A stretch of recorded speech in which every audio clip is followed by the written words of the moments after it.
Hello, book lovers and English learners. Welcome to Lidi's Book Club podcast, your weekly dose of reading in English. I'm Lydie Bureau. I'm an English teacher in France and also the founder of Lidi's Book Club, a book club for learners of English and non-native English speakers who want to maintain their good level. In this book club, I host live readings and live discussion workshops on adaptations of classics of literature and contemporary novels in their original text. I also tend to prioritize books that are written by women. Each month, we read and explore different books for all levels of English. For the next 2 months, we are going to read the original text of It Starts With Us by Colleen Hoover and published in 2022. For this book, you need a strong B2 or a C1 advanced level in English. With the members of the book club, we've decided to read this book because our last read was It Ends With Us. And oops, yeah. And this book is the sequel that came out in 2022. So it just made sense to read the follow-up of the story. And if you don't know anything about this book or the author, Colleen Hoover, I invite you to listen to the podcast episode 30, which is now available on YouTube and on Spotify as well. Today it is our third live reading session, and we are going to read chapters 6 and 7. If you would like to attend this live reading with me on Zoom, you just need to subscribe to the newsletter and get your free link. I highly recommend you to join us live, to join me live, because it will be the best way for you to improve your reading and comprehension skills in English. And you also get the chance to ask me any questions that you might have about the book club. Also, on Saturday, the 29th of March, I will host the first live discussion workshop about this book. We will talk about chapters 1 from chapter 1 to chapter 14. So we will have a lot to talk about. And the live discussion will only be accessible for the members of the book club. It is a private discussion on Zoom that I don't post on YouTube afterwards. If you want to join us live, you just need to become a member of the book club. And the link is in the description, or you just go to lidisbookclub.com and you go to subscription. So for this private discussion, you need to be a member.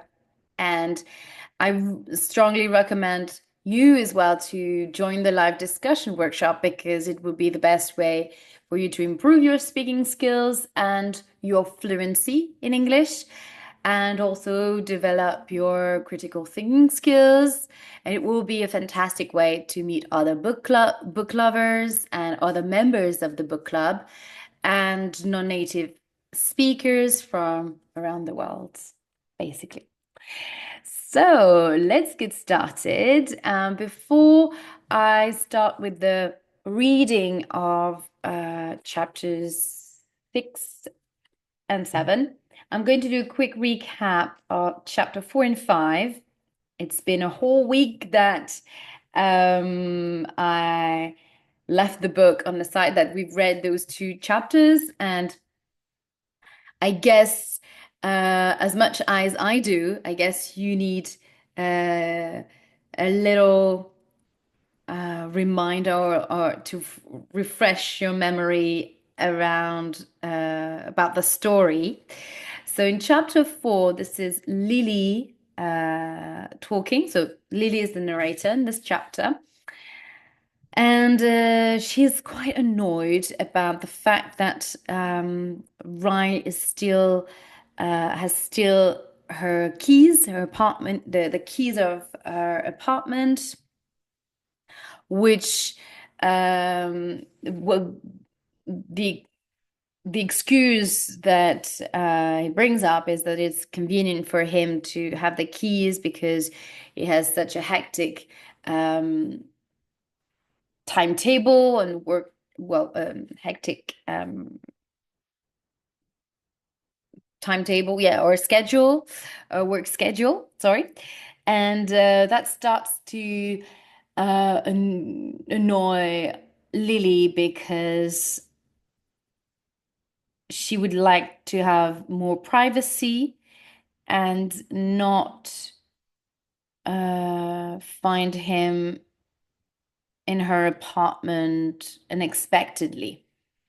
And she would like to regain her privacy and in a way distance herself gradually even more from Ryle, because it feels very much that Ryle is still very present in her life and um, somehow hopes he hopes that she will change her mind about the divorce and get him back. So they end. So Lily go comes back from work and he is in the kitchen already. He's in the flat, and at this point, after a long day of work, she would have liked to have some time to rest and chill. But he's there, and she doesn't want to bring up the topic of the key and all that now. But the she gets a phone call, and Riley starts being inquisitive about the person who's been calling her, and actually it's only her mother, but Lily expected that he would be, or she feared that it was Atlas. So it puts her on edge in a way, and Riley can sense that. So they start arguing around the fact that this is not none of his business who is calling her, and and then the topic of the key. She brings the topic of the issue of the keys to the table, and they start arguing around the custody arrangement. So remember, custody is the word in English for the it's the legal word that is used when two parents um, well, take care of the child. Basically, they arrange this um, this way of alterning the um, the custody of the child, basically. But the fact that one is looking after the child 1 week or 2 days a week, and the other one is looking after the child the rest of the time. So this is called custody.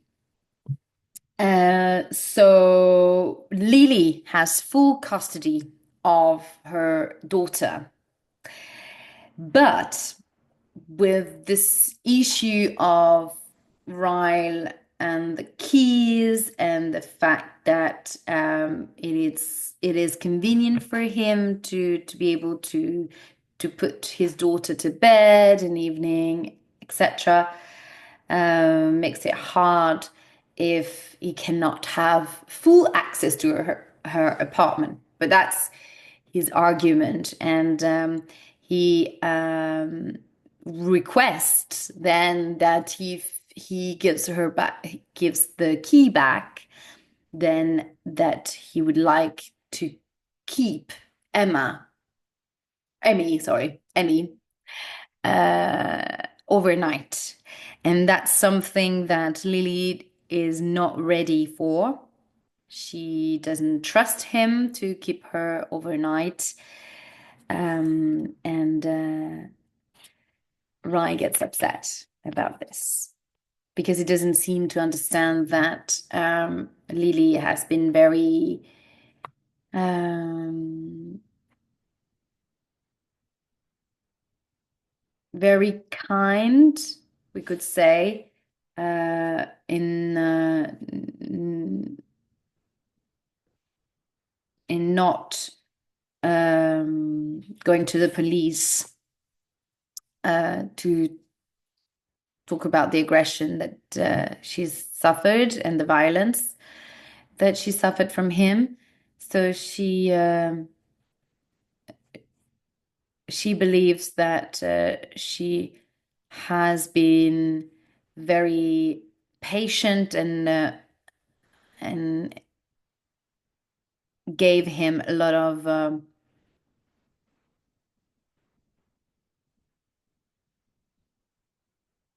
freedom in a way, or she's been quite lenient, we could say, in regards to her relationship with Ryle and the custody arrangement. And Ryle doesn't seem to see how grateful he should be for for being allowed to see his daughter and not in jail. Don't think he would have been in jail anyway. But how his reputation could have been hurt from if Lily would have been to the police and how to say, and complained and made a complaint against him. Then in chapter 5, it's back to Atlas's narrative, and we read here in this chapter that he has discovered that someone has slept in his restaurant and making themselves quite comfortable in his restaurant. And so he discovered that thanks to the security camera footage.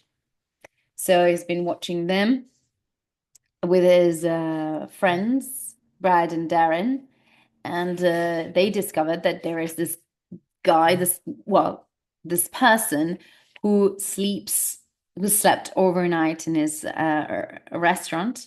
And just after this discovery, Atlas's mom calls him. Remember, Atlas and his mom haven't seen each other for years, for almost decades, because he left his home where she banned him basically when he was a teenager. Maybe he was probably 16 or 17. And since he hasn't talked to her, and for years, not decades, but maybe 10 years, definitely. So this is quite a shock for Atlas to hear his mother on the phone. And he's very suspicious about her call and straight away asks whether she needs money or not. And well, he doesn't get surprised from her answer because we guess that it's what she answers, who doesn't, where he says, "Do you need money?" And he says, "Do who doesn't?" So we can figure, and he hangs up. Sorry, he hangs up the phone, so we can guess that. And he probably assumed that she called him to get money, because remember, Atlas is now not famous, but a little bit. He's wealthy. His life is stable. He is the owner of two restaurants. So life is good. Life is pretty good for him now. And he doesn't want to jeopardize this happiness and this stability in his life because of his mother. So jeopardize is, if you're not familiar with that verb, it means that he doesn't want to damage, ruin everything, just because of his mother. His mother remembered that he existed, basically. So, chapter 6. Lily, have you decided what you're doing for Emerson's birthday? Alyssa asks. Alyssa and Marshall threw a first birthday party for their daughter, Riley, that was so big it was worthy of a sweet 16. I'm sure I'll just let her have a smash cake and give her a couple of presents. I don't have room for a big party. We could do something at our place, Alyssa offers. Who would I invite? She'll be one. She has no friends. She can't even talk. Elisa rolls her eyes. We don't throw kids' party for our babies. We throw them to impress our friends. You're my only friend, and I don't need to impress you. I hand Elisa an order from the printer. Are we doing dinner tonight? We get together for dinner at least twice a week at their place. Ryle occasionally pops by, but I purposefully plan my visits on nights he's on call. I don't know if Elissa has ever noticed. If she has, she probably doesn't blame me. She says it's painful watching Ryle when I'm around because she also suspects he still has hope for us. She prefers to spend time with him when I'm not present. Marshall's parents are coming into town today. Remember? Oh yeah. Good luck with that. Alisa likes Marshall's parents, but I don't think anyone truly looks forward to hosting their in-laws for an entire week. The front door chimes, and Eliza and I both look up at the same time. I doubt her world starts to spin like mine does, though. Atlas is walking toward us. Is that... Oh God, I mute her under my breath. Yes, he is a god. Alyssa whispers. So, Lily says, "Oh God," and and Alyssa says, "Yes, he is a god." Talking about Atlas. Quite funny. Alyssa whispers, "What is he doing here? And why does he look like a god?" It makes the decision I've been weighing that much more difficult. I can't even find my voice long enough to say hello to him. I just smile and wait for him to reach us. The walk from the door to the front counter seems like it's expanded by a mile.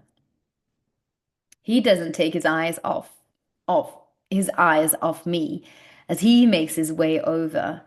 When he reaches us, he finally acknowledges Alyssa with a smile. Then he looks back at me as he sets a plastic bowl with a lid on the counter. I brought you lunch, he says casually, as if he brings me lunch every day, and I should have been expecting him. Expecting it, sorry. Ah, that voice. I forgot how far it reaches. I grab the bowl, but I don't know what to say with Elisa hovering next to me, watching us interact. I glance at her and give her the look. She pretends not to notice, but when I don't stop staring at her, she eventually yields. She yields in the sense that, oh, okay, she understands she needs to go. Yields is the a synonym of she surrenders in a way. Surrender. Um, fine. I'll go flower. I'll go flower the flowers. She walks away, giving us privacy. I turn my attention back to the lunch Atlas brought. Thank you. What is it? Our weekend special, Atlas says. It's called Why Are You Avoiding Me? Pasta. Ooh, that's tough. I laugh, then I cringe. I'm not avoid. I shake my head with a quick sigh, knowing I can't lie to him. I am avoiding you. I lean my elbows onto the counter and cover my face with my hands. I'm sorry. Atlas is quiet, so I eventually look up at him. He seems sincere when he says, Do you want me to leave? I shake my head, and as soon as I do, his eyes crinkle a little at the corners. It's barely a smile, but it causes a warmth to tumble down my chest. Yesterday morning, when I ran into him, I said so much. Now I'm too confused to speak. I don't know how I'm supposed to have a full-on conversation with him about everything that's been going through my mind over the last 24 hours when I feel so tongue-tied around him. He had the same impact on me when I was younger, but I was more naive back then. I didn't know how rare men like Atlas were, so I didn't know how lucky I was to have him in my life. I know now, which is why it terrifies me that I might screw this up, or that Ryle might screw this up. I lift the bowl of pasta I brought. It smells really good. It is good. I made it. I should laugh at that or smile, but my reaction doesn't fit the conversation. I set the bowl aside and I look at him again. I can see the war in my expression. He can see the war in my expression. It counters with a reassuring look. Not much is said between us, but the nonverbal cues we're trading are saying enough. My eyes are apologizing for my silence over the last 24 hours. He's silently telling me it's okay, and we're both wondering what comes next. Atlas slides his hand slowly across the counter, closer to mine. He lifts his finger and schemes it down the length of my pinky. It's the smallest, most tender move, but it makes my heart flip. I've no idea what, I'm not sure what pinky lifts his finger and schemes it down the length of my pinky. I'm not sure what pinky means. Um, so I have to look into it. It's the smallest, most tender move it makes, but it makes my heart flip. He pulls his hand back and clenches his fist as he might have felt the same thing he did. He clears his throat.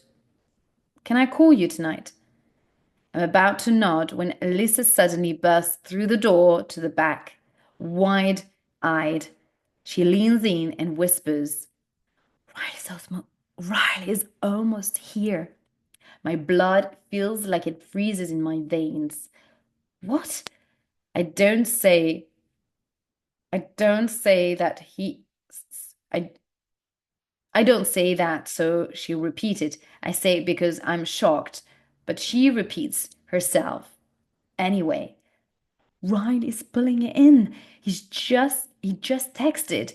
She waves a hand toward Atlas. You have 10 seconds to hide him. I'm sure Atlas can see the absolute fear in my expression when I look at him, but he very calmly says, "Where do you want me?" I point to my office and rush him in that direction. Once we're in the office, I second guess myself. He might come in here. I cover my mouth with a shaky hand while I think, and then point to my office supply closet. Can you hide in there? Atlas looks at the closet and then looks at me. It points at the door. It points at the door. In the closet? I hear the front door chime, and I'm filled with even more urgency. Please? I open the closet. It is it. It isn't, sorry. I open the closet door. It isn't the most ideal place to hide an actual human, but it's a walk-in closet. He'll fit just fine. I can't even look at him in the eye when he moves past me and into the closet. I could die right now. This is so mortifying. All I can do is murmur, "I'm so sorry." So I close the door. I do my best to compose myself. Alyssa is chatting with Ryan when I exit my office. He greets me with a nod, but his attention is back on Alyssa.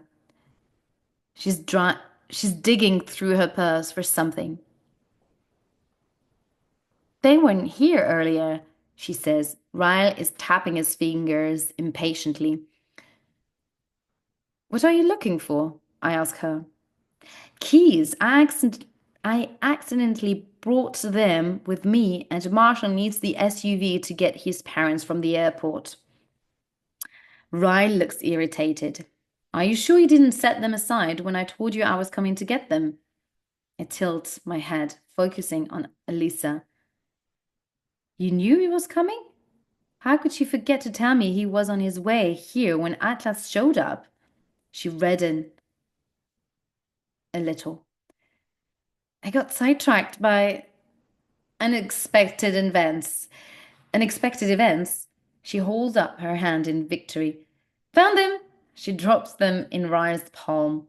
Okay, bye. You can leave now. Ryan makes a move like he's about to go, but then he turns and sniffs the air.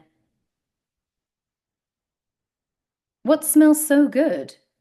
His and Alyssa's eyes meet the bowl at the same time. Alyssa's Alyssa pulls it to her. Oh, sorry. His and Alyssa's eyes meets the bowl at the same time. Alyssa pulls it to her, cradling.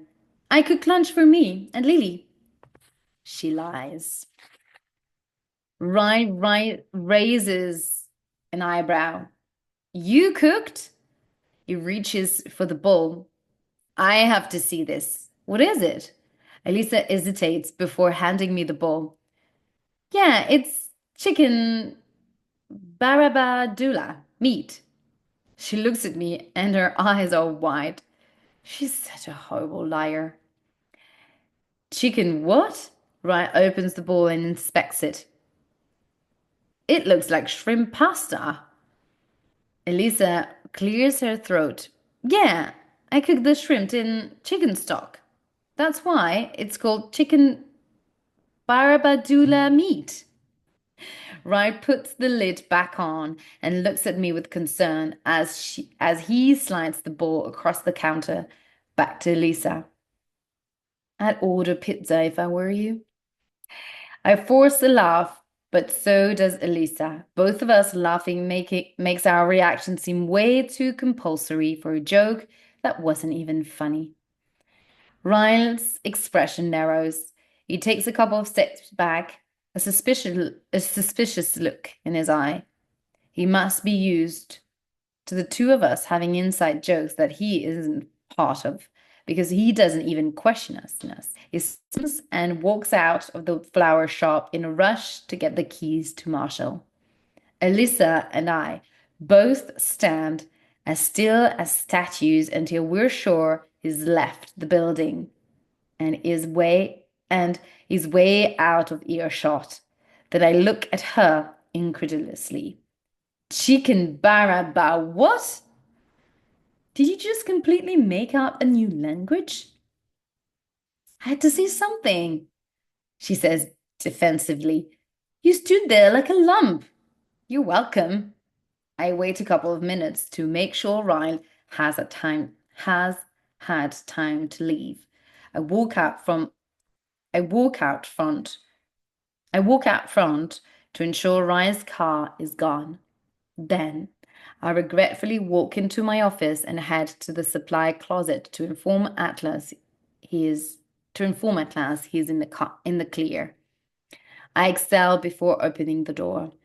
Atlas is waiting patiently, his arms crossed. Oh, sorry. His arms crossed as he leans against the shelf, as if being hidden in a closet doesn't bother him in the least. I'm so sorry. I don't know how many apologies it will take to make up for what I just asked Atlas to do, but I'm prepared to say it 1,000 more times. Is he gone? I nod. But rather than exit the closet, Atlas grabs my hand, pulls me in, and closes the door. Mm-hmm. Now we're both in the closet. The dark closet. But not so dark that I can't see the flicker in his eyes that indicates he's holding back a smile. Maybe he doesn't absolutely hate me for this? He releases my hand, but it's so cramped in here, the two of us. Parts of him are grazing parts of me. My stomach knots, so I press my back into the shelf behind me in an attempt not to press into him. But it feels like he's draped over. But it feels like he's draped over me like a warm blanket. He's so close. I can smell his shampoo. I very calmly try to breathe through my nerves. Well, can I? He asks, his voice a whisper. I have no idea what he's asking me, but I want to answer with a confident yes, rather than blurt out my consent to a question I don't even know. I silently count to three. Then I say, "Can you what? Call you tonight?" Oh, he jumped right back. It wasn't what she expected, I guess, and what you probably and I imagined that he would kiss her, I guess. Oh, he jumped right back into the conversation we were having out front, as if Ryan never even interrupted us. I pull in I pull in my bottom lip and bite down on it. I want to say okay, but I want Atlas to call me. But I also want Atlas to know that me hiding him from Ryle inside of this closet is probably on par with how the rest of our interactions will go, since Ryle is always going to be in the picture, considering we share a child. Atlas. I say his name like something awful is about to follow it up, but he interrupts me. Lily. He says my name with a smile like nothing I could possibly add to his name would be awful. My life is complicated. I don't intend for it to come out like a warning, but it does. I want to help you and complicate it. I'm scared your presence is going to complicate it even more. He raises an eyebrow. I'll complicate your life or Ryan's life. His complication, his complications become my complications. He's the father of my child. Atlas dips his head over so slightly. Dips his head ever so slightly. Exactly. Is her father. Is not your husband, so you shouldn't allow your concern for his feelings to persuade you to give up what could be the second best thing to ever happen to you. He says that with so he says that with such conviction. My heart feels like it's tumbling down my rib cage, like a plinko chip. I don't know, plinko. American reference. The second best thing to ever happen to me. I wish his confidence in us were contagious. What's the first best thing to ever happen to me? He looks at me pointedly. Emerson. Hearing him call my daughter, the best thing to ever happen to me makes me the damn makes me to have it happen to me makes me damn near melt. I hug myself and hold back my smile. I hug myself and hold back my smile. You're going to make this difficult for me, huh? Atlas slowly shakes his head. Difficult is the last thing I want to be for you, Lily. He moves and the door begins to open, spilling light into the closet. He faces me with one hand on the door and the other on the wall. When's a good time to call you tonight? He seems so at ease with this conversation. It makes me want to pull him back into the closet and kiss him so that maybe some of his assurance and patience will seep into me. My mouth feels like cotton when I say, whenever. His eyes settle on my lips for a beat. His eyes settle on my lips for a beat, and I feel the look all the way to my toes. But then Atlas closes the door, shutting me alone inside the closet. I deserve that.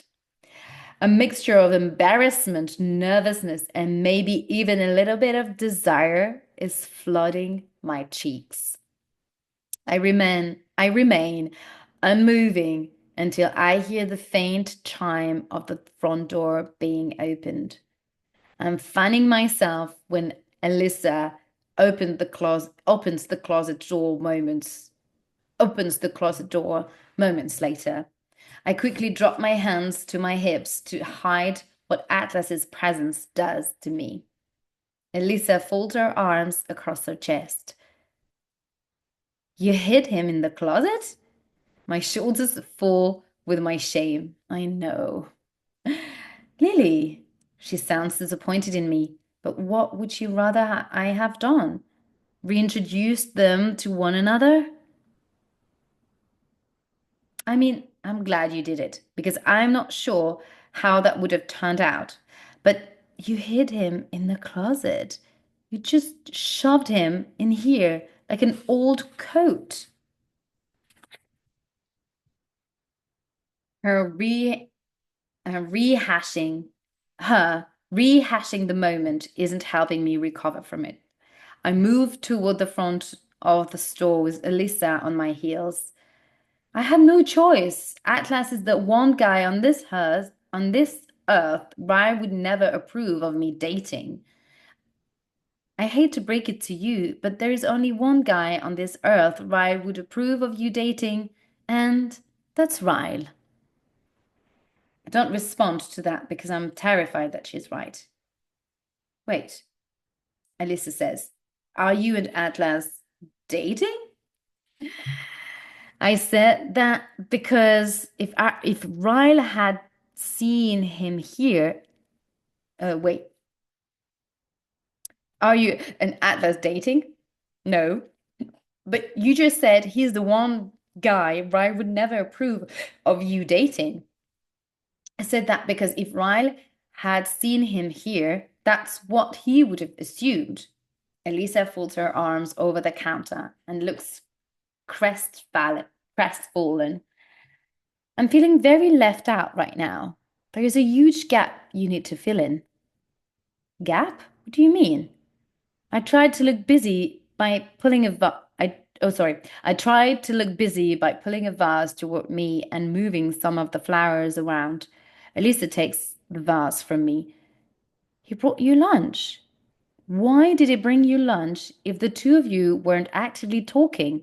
And if you were actively talking, why didn't you tell me about it? I pulled the vase back from her.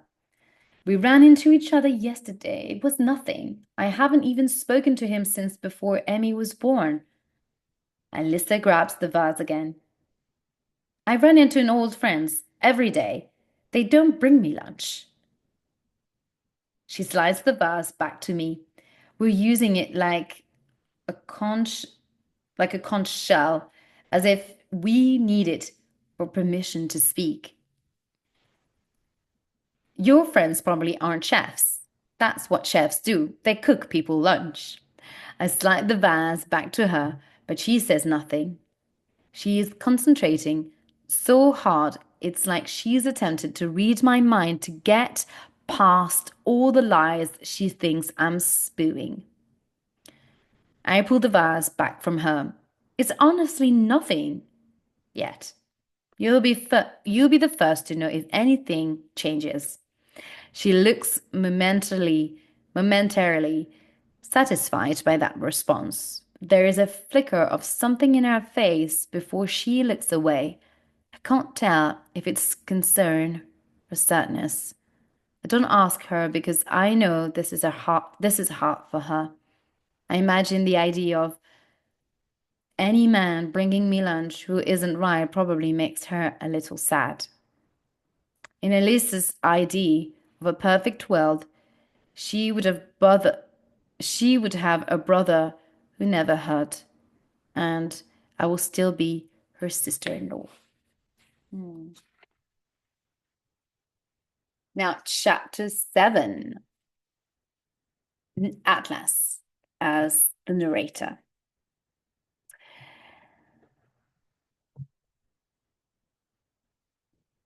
When you're working with flounder, always hold your knife like this. I demonstrate how to start with the dull end at the tail, but Theo looks away as soon as I begin to scale the fish. Gross, he muses, covering his mouth. I can't. Theo moves to the other side of the counter, putting space between himself and the cooking lesson. I'm only scaling it. I haven't even cut it open yet. Scaling is when you remove I guess the scales and the skin, the fish have scales. I think that's the term. So he's removing the scales of the fish.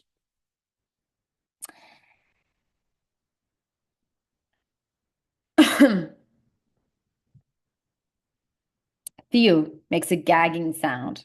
I have no interest in working with food. I'll stick to being your therapist. Theo pushes himself onto the counter. Speaking of, did you ever text Lily? I did. She texts you back? Sort of. It was a short text, so I decided to take her lunch today, so to see where her head is at. That was a bold move. I've spent my life not making bold moves when it comes to her. I wanted to make sure she knew where I stood this time. Oh no, Theo says. What cheesy thing did you say to her about Oh no, Theo says. What cheesy thing did you say to her about fish and beaches and shores? I never should have told him what I said. I never should have told him what I said to Lily about finally reaching the shore. I'm not going to hear the end of it. Shut up. You've probably never even spoken to a girl. You're 12. Theo laughs, but then I notice an awkwardness settle settle over him when he thinks I'm not looking. It grows quiet despite the raucous going on right around us. There are at least 5 other people in the kitchen right now, but everyone is so focused on their work, no one is paying attention to the conversation I'm having with Theo. You like someone? I ask him. He shrugs. Kinda. The discussions I have with Theo are usually one-sided. As much as he likes to ask questions, he doesn't answer very many, so I dread carefully. Oh yeah, I try to act casual with my response so he'll expand. Who is she? Theo is looking down at his hands. He's picking at his thumbnail, but I can see his shoulders sink a little after my question, like I did something wrong or said something wrong. Or he? I clarify. I whisper it to be sure he's the only one who hears it. Theo's eyes dart up to mine. He doesn't have to confirm or deny anything. I can see the truth written in the fear that's resting behind his eyes. I give my attention back to the fish I'm preparing, and as nonchalantly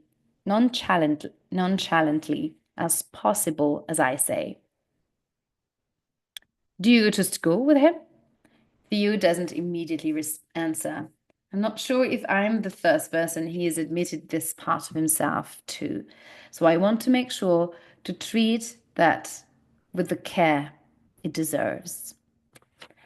I want him to know he has an ally in me, but I also hope he's aware he has an ally in his father too. Theo looks around to make sure no one is hovering long enough to follow along with our conversation. He's been in my math club with me all year. His words are quick and concise, like he wants to release them and never say them again. Does your dad know? Theo shakes his head. I watch as he swallows what look like nervous thoughts. I put down my knife when I'm done scaling the fish and move to the sink closest to Theo to wash my hands. I've known your dad for a long time. He's one of my best friends for a reason. I don't surround myself with people who aren't good. I can see the reassurance settle in him when I say that. But I can also tell he's uncomfortable and probably wants to change the subject. I would say you should text this person you like, but you're probably the only 12-year-old left on the earth without a cell phone. You'll never date anyone at this rate. You'll probably be single and phoneless forever. Theo is relieved. I'm ribbing him. I'm so glad you decided to be a chef and not a therapist. Oh, Theo talking, sorry. I'm so glad you decided to be a chef and not a therapist. You suck at advice. I take offense. I take offense to that. I give good advice. Okay, Atlas. Whatever you say. He seems to loosen up. He follows me as I head back to my station. Did you ask Lily out on a date when you went to her work? No, I will tonight. I'm calling her when I get home. I walk I walk by Theo and ruffle his hair on my way to the freezer. Hey, Atlas. I pause. His eyes are filled with concern, but one of the waiters pushes through the doors and walks between us, preventing Theo from saying whatever it was I was about to say, whatever it was about to say. It doesn't have to say it, though. Not saying a word, Theo. Client confidentiality goes both ways. That seems to reassure him. Good. Because if you said something to my dad, I would tell him how cheesy you are with your pickup lines. Theo mockingly presses his palms to his cheeks. We finally reached the beach. Uh, Theo mockingly presses his palms to his cheeks. So he does that. We finally reached the beach, my little whale. I glare at him. That's not at all in this that's not at all how it went. Theo points across the kitchen. Look, it's sand. We've reached the land. Stop. Lily, Lily, what the heck? Our boat is wrecked. He's still following me around the kitchen, making fun of me when his dad's shift ends. I've never been happier to see him leave. Right, so this is the end of chapter 7, and this chapter 7 was quite a funny one and a very short one, actually, but a much lighter one than the one with Lily and wild drama. I hope you enjoyed this live reading, and if you have any questions, please don't hesitate to leave a comment or email me. I'll be happy to answer any of your questions. And of course, make sure that you don't hesitate to join this live to listen to the reading or have the chance to have a chat with me. I hope you enjoy this live reading and that you'll be able to join me in the next one. It will be tomorrow at 6:30 p.m. Central European Time, and we will read chapters 8 and 9. See you.